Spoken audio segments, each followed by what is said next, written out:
tumenye inteko nyarwanda y'ururimi n'umuco.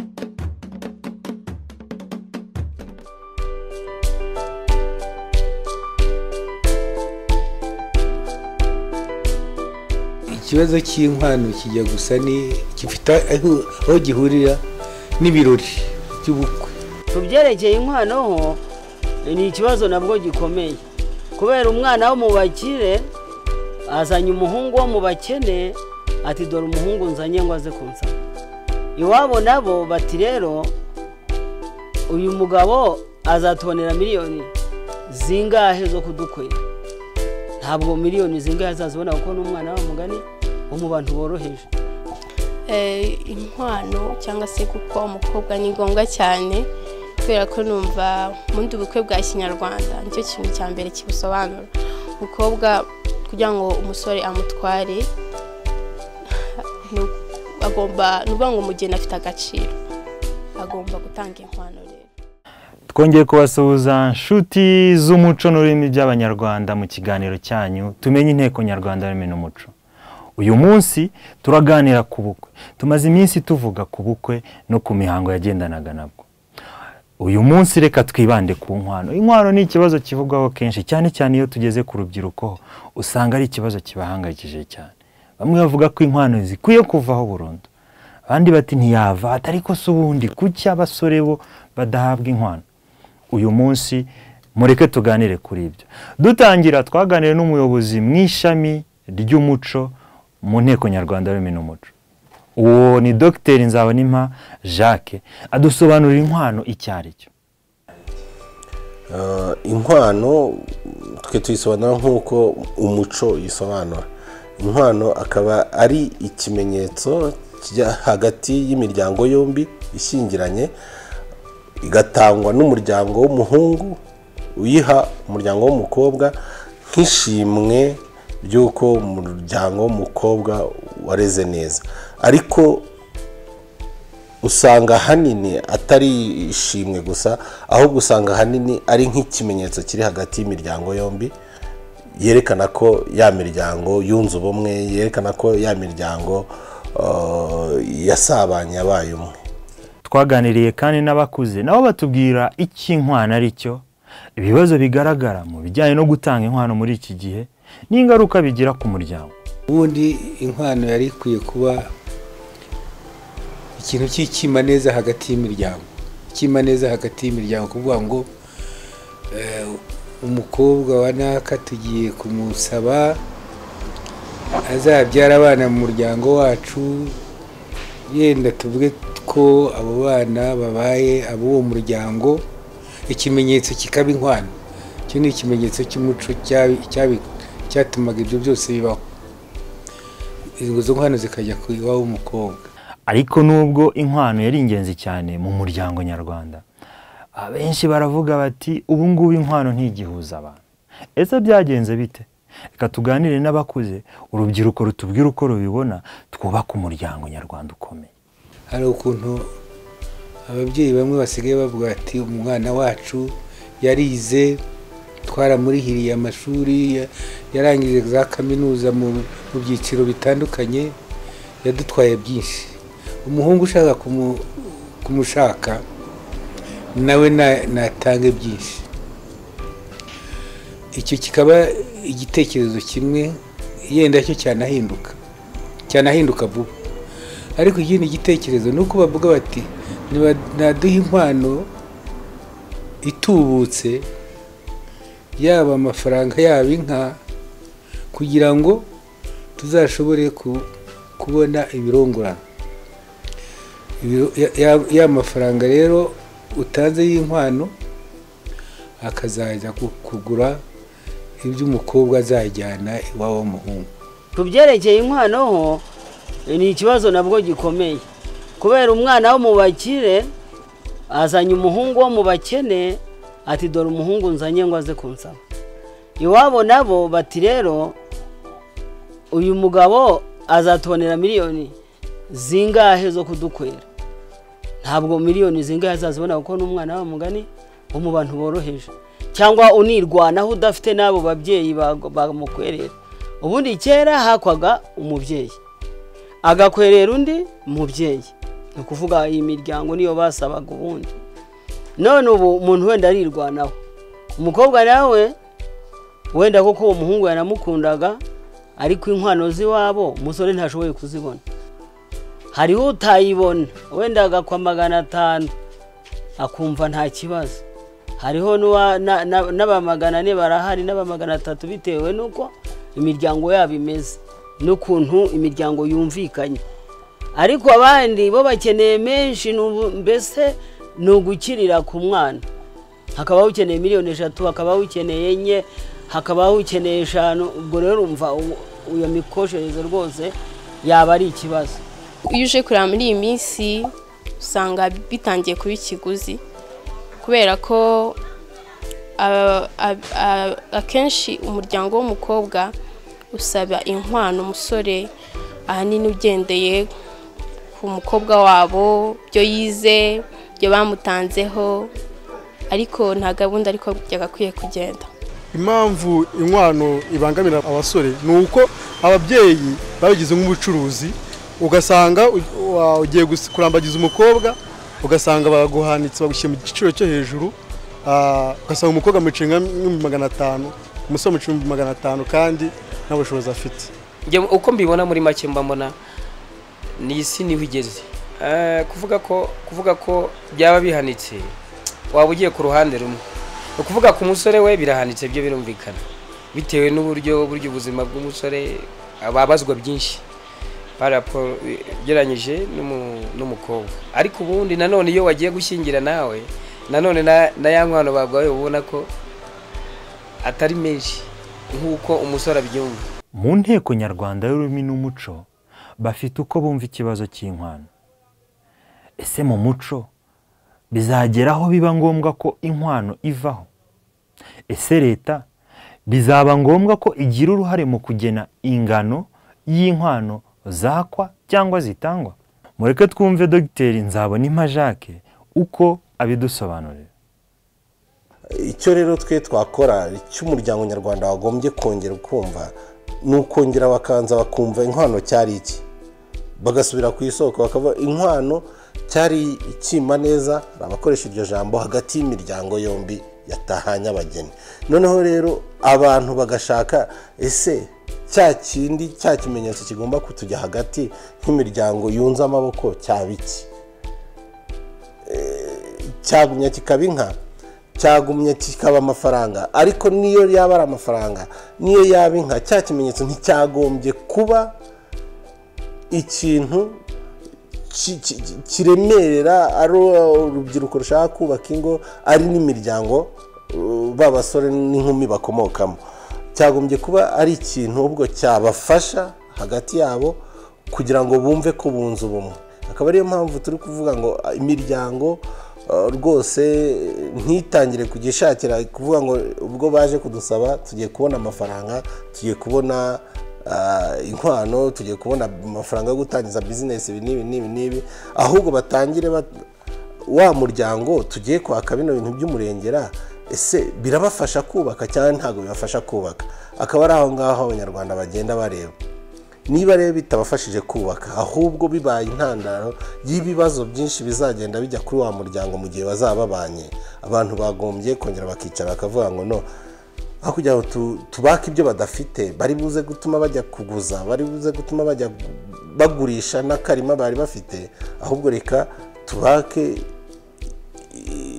icya kimenyetso kiza hagati yacu kibi kingiki, bakacyumvikanaho umusore ashoboye kubona. Kuko na kera nuko byari bimeze, ntabwo umuryango bawakaga inka udatunze, uwo bakaga inka n'uwabaga atunze. Yego, udatunze nawe bagiraga ndaye n'umukene nawe yararongora kuko bamuhaga uw'ubuntu. N'iki gihe rero nukumvikana hagati y'imiryango, byaba na ngombwa n'uw'ubuntu akongera agasubiraho. Icyo leta ikora ni ukukangurira abanyarwanda kumva inkwano icyari cyo. Noneho abanyarwanda, ntabwo abanyarwanda ari abantu bafite ugushishoza guhagije.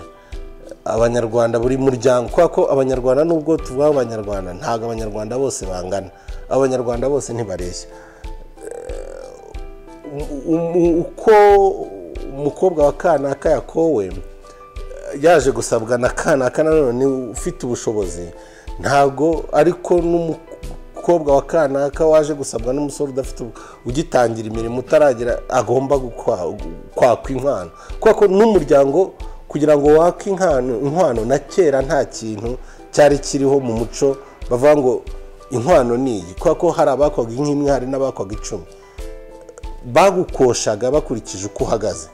N'ubu ngubu rero abanyarwanda bongere basubire bareke kwifuza ngo bakoshe umuntu iby'umurengera. Abanyarwanda bari bafite ubwo bushishoze bakagira ubwo bwangamugayo bakavuga ese ruriya rugo turarufashije niba turusenye rutaratangira, bakamukosha izo ashoboye cyangwa bakamuhera ubuntu. Aho ngaho rero urwego rwa leta tuzamo twongera dukangurira abanyarwanda gusubira ku isoko, tubereka ibyiza birimo, aho twumvise ko hakeneye ubukangurambaga tukavugaho cyane. Ni nayo mpamvu turimo turakora ibiganiro nk'ibi ngibi kugira ngo abanyarwanda bongere bumve akamaro n'imbaraga inkwano yari ifite mu muryango no kubaka umuryango nyarwanda. Inteko Nyarwanda n'umuco iganira n'urubyiruko ndetse n'abakuze batubwiye ko hari isano hagati y'ingano y'inkwano yakwa ndetse n'ibibazo biba bizavuka mu muryango cyangwa hazubaka urugo rukomeye ruzaramba. Reka twumve bamwe muri bo ko babyumva. Iyo umuhungu bamwatse inkwano ikabije cyangwa irenze bigira ingaruka nyinshi, ariko umuhungu bwe ari urugo bagiye gushinga, ariko bo bazabyara hazamo risike nyinshi. Harimo nko kuba batanga amafaranga menshi mu bijyanye n'ubukwe, bagakora ibintu bishimisha umuryango, n'ayo mafaranga yatanze arenze, ugasanga nyuma yaho ntibabashije kwishobora, ntibabashije kubona ibyo barya, ntibabashije kubona ibibatunga, ugasanga hajemo ikibazo cy'ubwumvikane buke, ugasanga icyabatunze ababyeyi baragitwaye. Ukumva rero ari kuri sosiyete nyarwanda birazana ikibazo, ari mu rugo iwabo aho bashatse ko bashakanye nabyo ni ikibazo. Ingano y'inkwano kubihenze bigomba kugira ingaruka akenshi, ariko biyigira kuri rwa rugo. Ni ukuvuga ngo umusore niba yari afite urugero wenda akavuga ati jyewe mfite miliyoni, bakamuca inkwano n'urugero wenda ya miliyoni cyangwa se 800,000, uko byagenda kose bizagira ingaruka kuri rwa rugo, kubera ko aya akaba yatunga rwa rugo niyo agiye kuba, na cyane ko ababyeyi akenshi babikora kugira ngo hari igihe biba bimeze nk'amarushanwa, kumva ngo ngiye bankwereye aya ngaya, bankwereye ikiguzi kingana gutya, hari igihe bayumva ko ni ishema, uretse ko ni ishema n'ubundi. Ariko ubundi habaye kurebaho neza byarebwa ko ababyeyi bajya bareba ku musore, bakareba kuri urwo rugo rugiye kwiyubaka, rugitangira kwiyubaka, ruba rubazwa byinshi. Hari igihe rero mushobora mu ruca inkwano ugasanga ahubwo za nkwano zabaye ikibazo kuri rwa rugo kubera ko ariyo yari kuzabafasha. Urubyiruko rutaranshinga ingo, abashinze ingo, abakuze ndetse n'abayobozi mu nzego za leta bafite inama batanga ku bihereranye n'inkwano. Nge inama nagira ababyeyi bacu, ababyeyi bo mu muryango nyarwanda, nuko batareba uruhare rw'umwe. Uwo musore ubu basanze nawe n'uwabo, n'umwana w'umunyarwanda, n'umwana wabo. Numva babyoroshya bakumva uruhare rw'abantu bose, bakareka umukobwa akaganira na fiancé we, akamubwira uko mu mufuka we hahagaze, donc bakabafasha kuko nibakomeza kubikomeza ugasanga umubyeyi yarebeye uburyo umwana we ngo yaramwigishije guhera maternelle, uko yamwishyuriye, ugasanga ashyizeho ibiciro bikabije n'iki no kumugira, ubwo azaba amugize ikiguzi.